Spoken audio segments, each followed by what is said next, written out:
নমস্কার বন্ধুরা, village kitchen blog চ্যানেলে নতুন বন্ধু পুরনো বন্ধু সকলকে জানাচ্ছি অনেক অনেক ওয়েলকাম। আজকের রেসিপিতে রেখেছি গাটি কচুর তরকারি।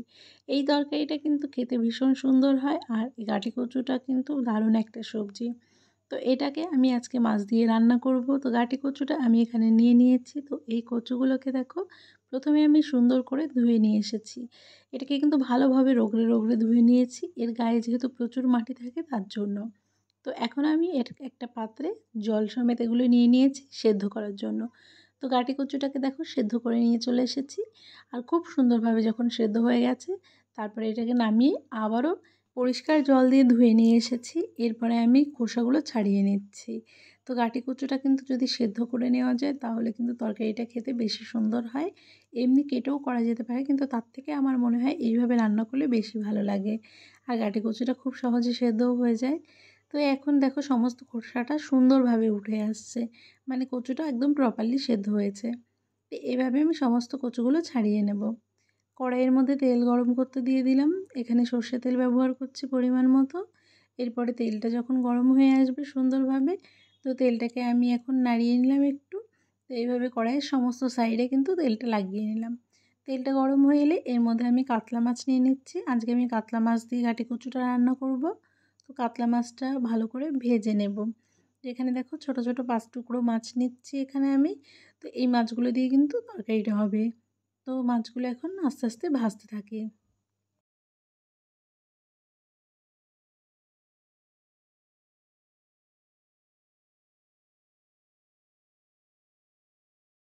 এরপরে দেখো মাছগুলোকে আমি ওলটপালট করে ভেজে নিয়েছি। মাছগুলো কিন্তু একদম লাল লাল করে ভেজে নেব। আমার কিন্তু এরকম লাল লাল করে মাছ ভাজাটাই বেশি পছন্দ হয়। এতে করে কিন্তু মাছটা খুব সুন্দরভাবে ভাজা হয় আর খেতেও খুব টেস্টি হয়। তো এইভাবে মাছগুলো ভেজে আমি এখন তুলে নিয়েছি। ফোড়ন ব্যবহার করছি আমি এখানে, গোটা জিরে দিয়ে দিলাম। এরপরে আমি দিচ্ছি তেজপাতা, শুকনো লঙ্কা।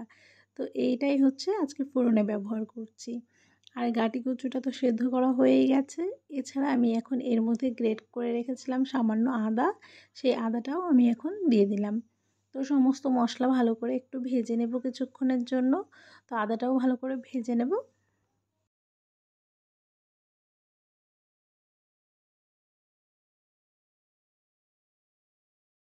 আদাটাও কিন্তু সুন্দর করে ভেজে নেওয়া হয়ে গেছে। এরপরে আমি সেদ্ধ করে রাখা গাটি কচুগুলো দিয়ে দেব। যে কচুগুলো একটুখানি বড় ছিল আমি কিন্তু মাঝখান থেকে সব টুকরো করে নিয়েছি। যেগুলো বড় ছিল সেটাকে 4 টুকরো করেছি, যেগুলো ছোট ছিল সেগুলোকে 2 টুকরো করে করে নিয়েছি। তো এইভাবে করে কি হয়, মশলাটা গাটি কচুর মধ্যে কিন্তু ভালোভাবে যেতে পারে। তো এইভাবে আমি কেটে নিয়েছি। এখন গাটি কচুটাকে সুন্দর করে ভেজে নেব। যতক্ষণ পারা যায় ততক্ষণ কিন্তু ভেজে নেব সুন্দর করে। এরপরে আমি পরিমাণ মতো লবণ দিচ্ছি, আর দিচ্ছি হচ্ছে হলুদ গুঁড়ো। তো এটা দিয়ে ভালো করে আমি কিন্তু গাটি কচুটাকে নাড়িয়ে নাড়িয়ে ভেজে নেব। তো দেখো গাটি কচুটা কিন্তু অনেকটাই ভাজা হয়ে এসেছে, দেখতে কালারফুল লাগছে না? আর কালারটা ভীষণ সুন্দর লাগছে, আর সুন্দর করে ভেজে নিয়েছি। আর এমন সুন্দর সেদ্ধ হয়েছে দেখো, মানে পুরো ভেঙেও যাচ্ছে না, আবার কিন্তু মানে শক্তও থাকছে না। তো এইভাবে কিন্তু সেদ্ধ করে নিয়েছিলাম।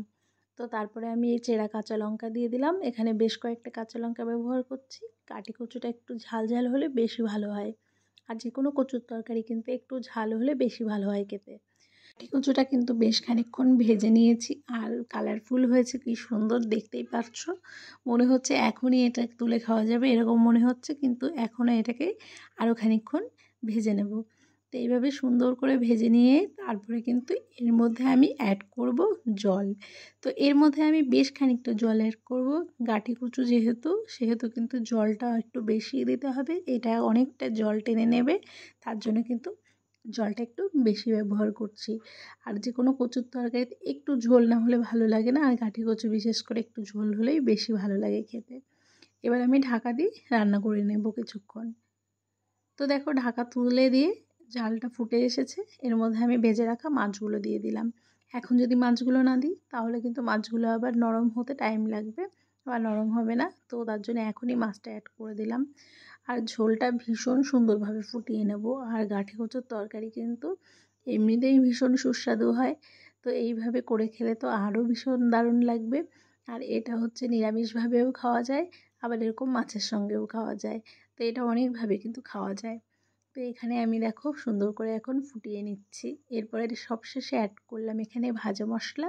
তো ভাজা মশলাটা দিয়ে আরও কিছুক্ষণ রান্না করে নিয়ে নামিয়ে নেব। কাঠি কচুগুলো কিন্তু একদম গলে যায়নি, এখানে দেখতেই পাচ্ছ এখনও কিন্তু এটা আস্তে আস্তেই আছে এবং ঝোলটাও সুন্দরভাবে গাঢ়ও হয়েছে, আবার বেশ খানিকটা ঝোল ঝোলও আছে। তো এইভাবে রান্নাটা কিন্তু সম্পূর্ণ করে নেব। আর সবশেষে এখানে একটু ভাজা মশলা ছড়িয়ে দিলাম ওপর থেকে। তো এইভাবে রান্নাটা করে দেখবে, এটা কিন্তু খেতে অপূর্ব লাগে। আর দেখো তরকারিটা হয়ে গেছে একদম রেডি। তো এবার আমি একটুখানি ঝোলটা দেখিয়ে নিচ্ছি, বেশ খানিকটা ঝোল আছে, কিছুক্ষণ পরে কিন্তু আর একটু কমে যাবে, মানে গাঁটি কচু একটু ঝোল টেনে নেবে। তো এই রেসিপিটা তোমাদের কেমন লাগলো অবশ্যই কমেন্ট করে তো জানাবেই। আর যদি কেউ আমার চ্যানেলে নতুন হয়ে থাকো তাহলে চ্যানেলটিকে সাবস্ক্রাইব করার অনুরোধ রইল। সবাই ভালো থাকবে, সুস্থ থাকবে। ফিরে আসবো নেক্সট রেসিপি নিয়ে। সবাইকে টাটা।